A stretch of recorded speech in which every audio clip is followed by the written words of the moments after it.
both Ed and Catherine are going over to the Museum of Science and talk about what they're working on with this documentary.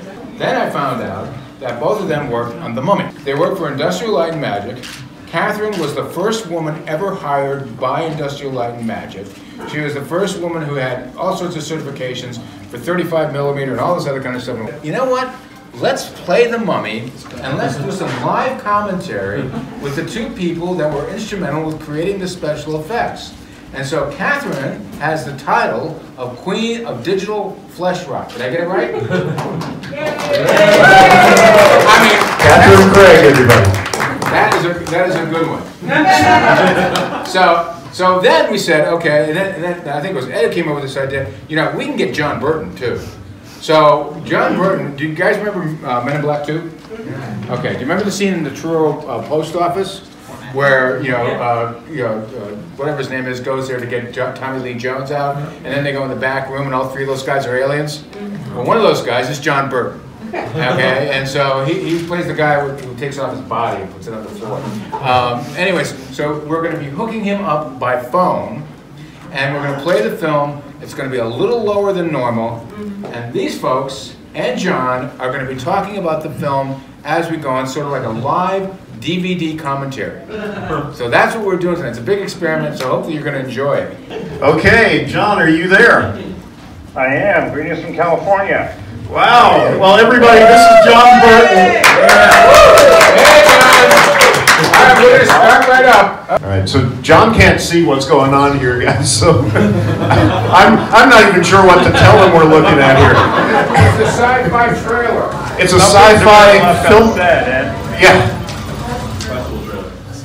Ooh, I just saw a CGI naked woman.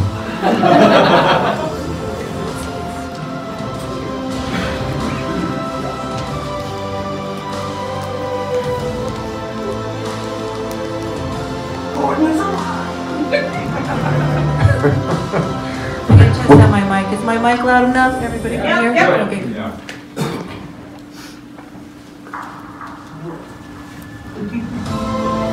The future is now. 90 films, 11 days, 1 event.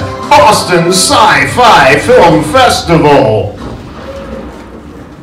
Oh, come on. That was the stuff ILM did for Okay. All right. So, John, the movie is now starting, and we are about to see the opening shot of the film. So, yeah, one of my favorites. So I should let everybody know here that, if you came to see this movie and hear the soundtrack, you may be disappointed because we're going to be talking over a lot of it. So this first shot here is a real amazing combination of matte paintings. These birds were live action footage. The statue that you're seeing with all those people on the platforms there, this was a model that was about 3 or 4 feet high. And that's my kids there. Yeah, there you go. In the foreground. So does everybody see these people in the foreground here? That is us. That is all the CGI artists, because when we shot that, we needed a bunch of extras, so everybody got a chance to put on costumes against a green screen, and everybody in that platform is the CGI artist. I don't do that stuff. And just so everybody knows here, John was actually on set. Catherine and I had our own little parts of the movie that we did, but John was the visual effects supervisor of the entire film. So he was on set working with Stephen Sommers to every shot planned out to put the visual effects in later. Yeah, at the end of that first big shot, the pharaoh and his horses are actually live action, and they're shot in Morocco against the wall of the King of Morocco's garden, and the rest of it is all fabricated at ILM. And in the script, Arthur Bay was supposed to be covered from head to toe with tattoos, but they thought the guy that played him was so good looking they would just put a few tattoos on him. Oh, that's fair. Awesome. Actor. Yeah. Really good. Very intimidating. Man, that guy knew how to hold a scimitar. They brought from the set and put on my desk so that what I had to do was write the shaders for the scarabs that were going to make this iridescent effect. So I used the scarab as a reference point for the iridescence.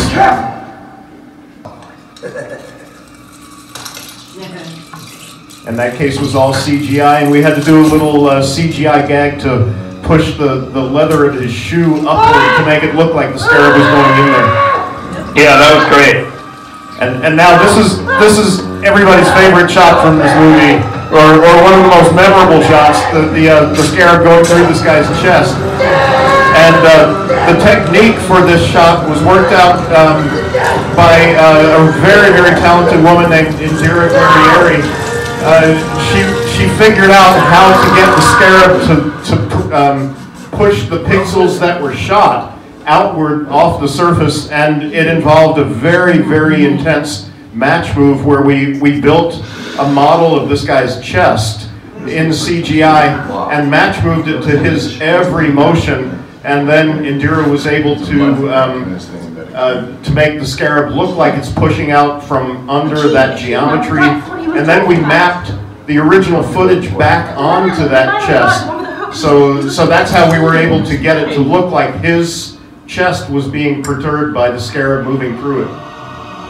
Great, it's one of the great scenes in the movie because it makes everybody go, ew! Ew! Now, in these scenes here, I was talking earlier about, why you have to be on the set every day. And one of the things that happened with Amit Jalili is he was gyrating around with this, imitating the fact that scarabs are eating his brain, and his pants fell off. and so there wasn't anything on underneath there. And all the heads turned to the visual effects supervisor with this, can you fix that? Or do we have to reshoot it? And I was like, what? Okay, take two, right?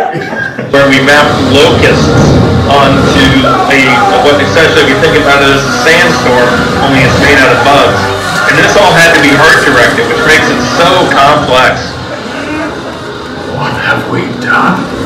Yeah, I don't know, but you got bugs all over you, dude. The geometry of the mummy, like an Easter chocolate bunny that's kind of skin on the outside and it's all hollow inside.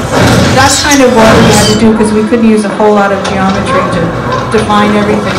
And we had to put a lot of holes in displacement. So there's two kinds of maps. There's a paint map where we can put on where we color everything. And then there's also these data maps that we make. So if we paint something black, you'll be able to see through it. If we paint the map white, you don't.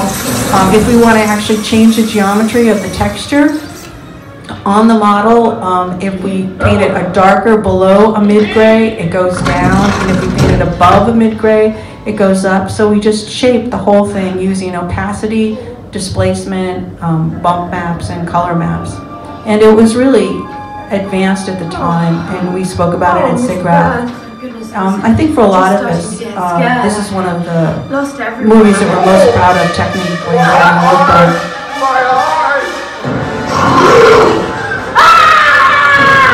Come up. Did you see that hand just for that 2 frames there? I threw that in on one take, and everybody loved it.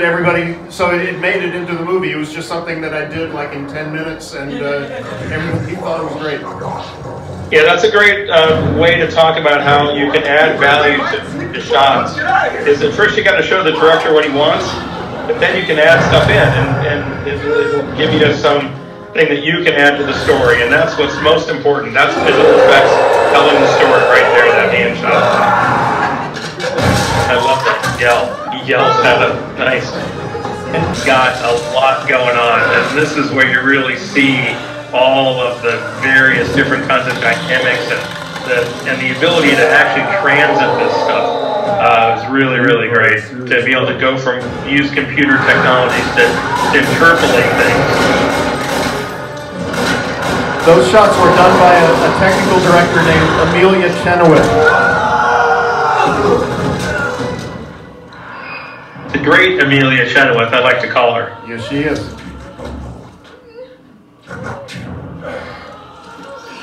Is the most surprising thing in the whole movie.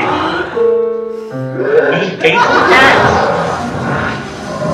This is a great shot. I love this shot.